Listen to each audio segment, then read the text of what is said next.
안녕하세요. 주말 잘 보내셨나요? 환절기 건강 유의하시기 바랍니다. 날씨도 풀리고 하늘도 청명한데 문재인 정부는 아직 정신을 못 차렸나 봅니다. 지금 연일 밤낮으로 조국 법무부 장관 후보자를 둘러싼 각종 의혹과 특히 조국 딸의 편법, 탈법, 특혜 논란은 사그라들 기미를 보이지 않고 있는데요.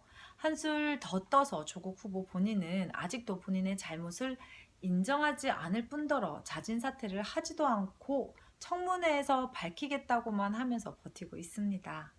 하지만 오늘 제가 다루려고 하는 주제는 조국 후보자에 대한 이야기가 아닙니다. 문재인 정부가 지소미아를 파기하면서까지 조국 후보를 보호하려고 하는 한편 다른 쪽에서는 또 혼란을 틈타 함량 미달에 자기 사람을 청와대에 심었습니다. 군 사망 진상규명위 출신 최연소 민주당 비례대표 국회의원. 강제로 하는 게 좋아. 어린 꽃미남이 좋아. 혹시 기억나시나요? 문재인 대통령이 23일 단행한 청와대 신임 비서관 인사 명단에 김광진 전 더불어민주당 의원이 포함된 논란이 되고 있습니다. 김 전 의원을 포함해 총 5명의 청와대 신입 비서관 인사를 단행했는데요. 5명의 신입 비서관 중 유일하게 광주 전남 출신인 김광진 정무비서관은 19대 국회에서 활동한 초속 의원 출신으로 당 정책위 부의장을 거쳐 군 사망 사고 진상규명위원회 사무국장을 지냈습니다. 자, 그럼 김광진이란 사람이 누군지 자세히 설명해 드리겠습니다. 김 전 의원은 지난 2010년에서 2012년 사이 노예 이런 거 좋아요. 일단 벗고 수갑과 채찍을 같은 자신의 성적 취향을 드러낸 글을 자신의 트위터에 올려 논란을 일으켰던 인물입니다.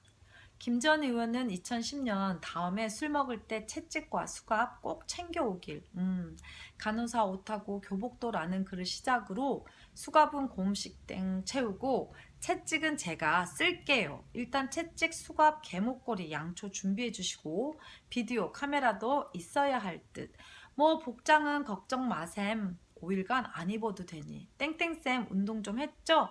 난 몸 좋은 사람 좋아하니까 등 과학적 성적 취향을 연상시키는 트윗글을 공개적으로 올려서 물의를 일으킨 전력이 있었죠. 그는 2011년 6월엔 가끔 나도 여자 후배들을 껴안기도 하고 남자 후배들을 옷을 벗기기도 하는데 당시의 정황을 떠나 일순간 성범죄자가 될 수도 있겠구나 하는 생각이라는 글을 올렸습니다. 같은 해 7월엔 테렉스란 아이디를 쓰고 있는 상대에게 어떻게 사랑해 줄까? 이따 저녁에 럭스모텔 203호에서 기다려 깨끗이 씻고 있어 라는 메시지를 보냈고 이 계정의 사용자가 남성인 것으로 알려지면서 더 큰 파장을 낳았습니다. 또 전 거부하는데 강제로 하는 게 좋아요. 충성하면 매력 없잖아요. 전 어린 꽃미남 남자를 좋아하거든요 라는 글을 올려 동성애자가 아니냐는 의혹을 받기도 했지만 현재 2014년 여성과 결혼해 아들을 두고 있는 것으로 알려져 있습니다. 김 전 의원은 의원직을 단 이후인 2012년 10월에도 남들이 보면 내가 밥 잘못하면 채찍으로 때리고 그런 줄 알겠다. 무서워하기는 이라는 트윗글을 또 올렸다고 합니다. 당시 새누리당 대변인은 변태 성욕자 등호의 사이트에서나 볼 수 있는 글들 같다며 민주통합당의 제19 감싸기에 연연할 것이 아니라 변태 의원을 과감히 쳐내는 결단성을 보여야 한다고 비판했습니다.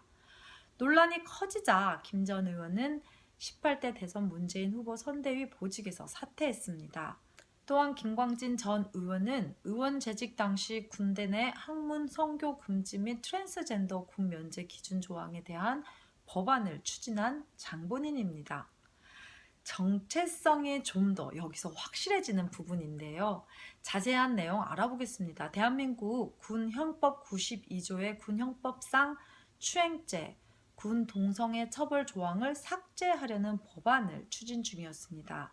그는 2013년 남성만을 대상으로 해 동성애자를 차별하던 이 조항을 폐지하는 법안을 발의하였으나 국회 심의 과정에서 92조의 5가 92조의 6으로 옮겨가면서 처벌 대상이 성별에 관계없이 학문, 성교 및 기타 추행으로 변경되었습니다. 김광진은 이 법이 여전히 동성애자들을 차별한다고 생각하고 2014년 3월 군형법 제92조의 6을 삭제하는 군형법 개정안을 자신이 대표 발의자로 하여 다시 발의했습니다. 트랜스젠더 군면제 기준 개선 요구를 한 것인데요. 2015년 9월 13일 트랜스젠더들이 병무청으로부터 성정체성 장애를 인정받지 못해 고환 적출수를 강요받고 있다는 문제를 제기했습니다. 김광진 전 의원이 청와대 정무비서관으로 임명됐다는 소식에 23일 현재 누리꾼들의 반응인 비판 일색입니다.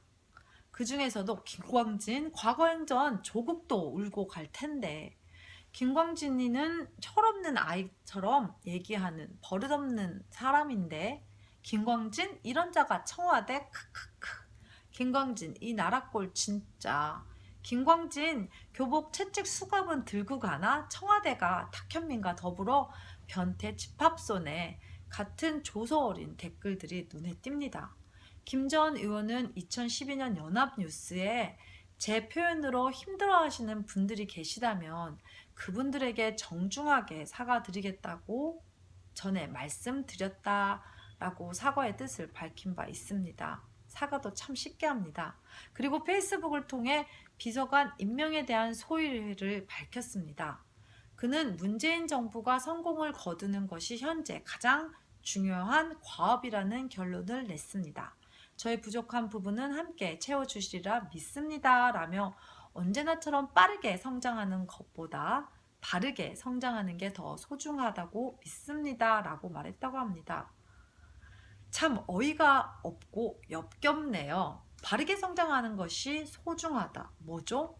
이 사람 좌파들은 다들 얼굴에 철판을 깔았나 봅니다. 이명박 대통령의 급사를 원한다는 뜻의 명박급사라는 트윗을 그가 리트윗한 사실이 밝혀지면서 시작됐습니다.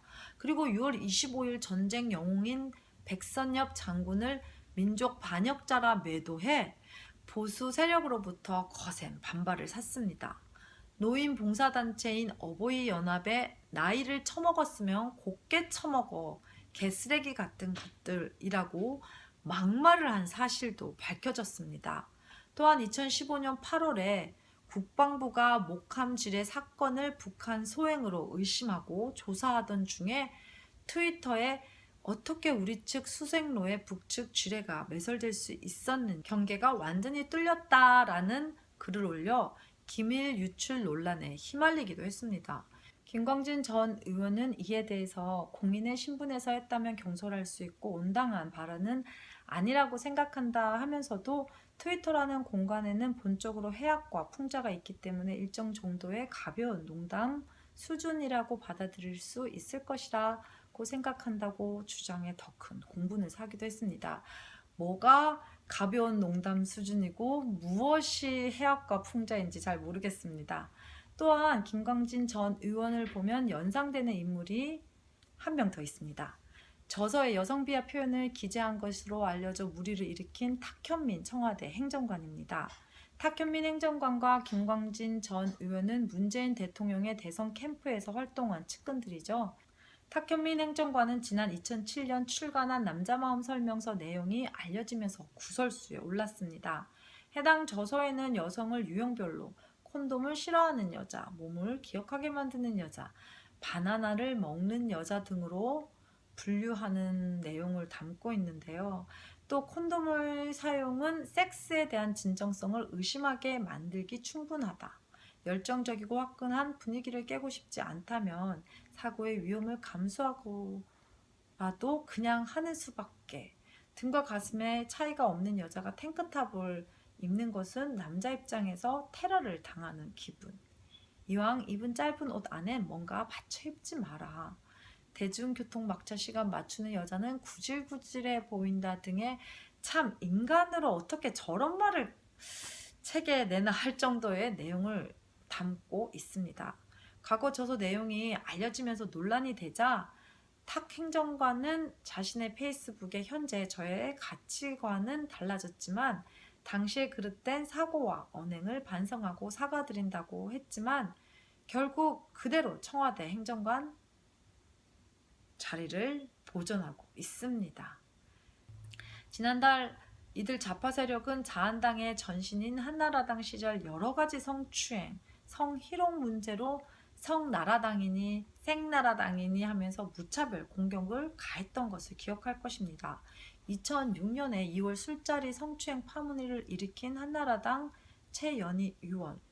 사건 후 구차한 변명을 하였지만 사실 자체를 부정하지는 않았고 결국 당의 모든 당직에서 물러나고 제명까지 되었습니다. 2008년 정몽준 의원 또한 질문하는 여기자의 질문을 제지하면서 얼굴을 건드렸다는 이유로 방송국까지 직접 찾아가 사과까지 하였습니다. 그리고 유명한 강용석 전 의원의 여기자 성희롱 발언 사건 직후 한나라당은 강용석 의원을 당제에서 제명했습니다. 물론 이 사람들이 잘한 것이 일도 없고 처벌받아 마땅했었다고 생각합니다. 그런데 잘 보십시오. 이를 필두로 민주당에서는 미투라는 새로운 전략으로 우파 세력을 모두 성추행범으로 몰아 자신들의 입지를 다지려 엄청난 노력을 기울였습니다.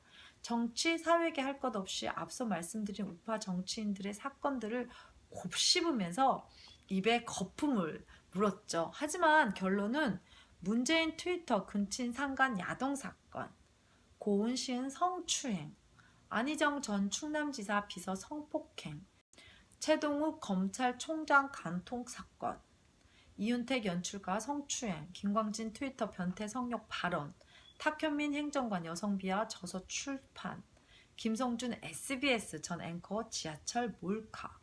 이렇듯 우파를 올가매려던 좌파들의 전략은 결국 스스로의 치부만 드러내는 꼴을 만들어버렸고 겉으로 정의를 외치고 본인들의 순수성을 어필하며 정권을 잡았지만 결국 이석기, 임종석, 이어서 조국이라는 좌파 괴물들을 필두로 변태 성욕자들의 소굴이 되어버렸습니다.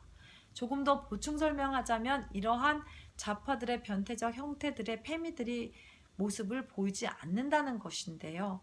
트위터의 변태성 발언으로 도배했던 김광진 신입 정무비서관, 여성 비하를 주제로 삼은 책을 쓴 탁현민 행정관, 그 외 밑으로 고발된 좌파 인물들, 패미 대통령이 되겠다는 문재인을 비롯 패미의 대부 진선미 여가부 장관, 강남 패미 이나영 이화여대 교수, 도대체 당신들은 왜 말이 없습니까? 결론입니다. 대통령 비서실 인사는 대통령의 국정 운영 기조를 가늠케 해주는 나침반이라고 생각합니다. 그런 점에서 청와대가 어제 김광진 전 민주통합당 의원을 정무비서관으로 기용한 것은 고개를 갸웃하게 합니다. 정무비서관은 정치권의 청와대의 뜻을 전달하고 협조를 구하는 소통 창구이기도 합니다. 상대방을 존중하고 반대와 비판에 진지하게 귀 기울인 열린 자세가 중요한 자리인데요. 그런 자리에 변태적 트윗으로 무리를 빚었고 야당 및 우파 인사들에게 대한 적대심을 노골적으로 드러낸 사람을 임명한 것은 이해하기 어렵습니다. 그래서 생각나는 말이 있는데요. 촛불로 흑안자, 촛불로 망할지어다 라는 말입니다. 라이언킨즈의 연은이었습니다. 끝까지 시청해주셔서 감사합니다.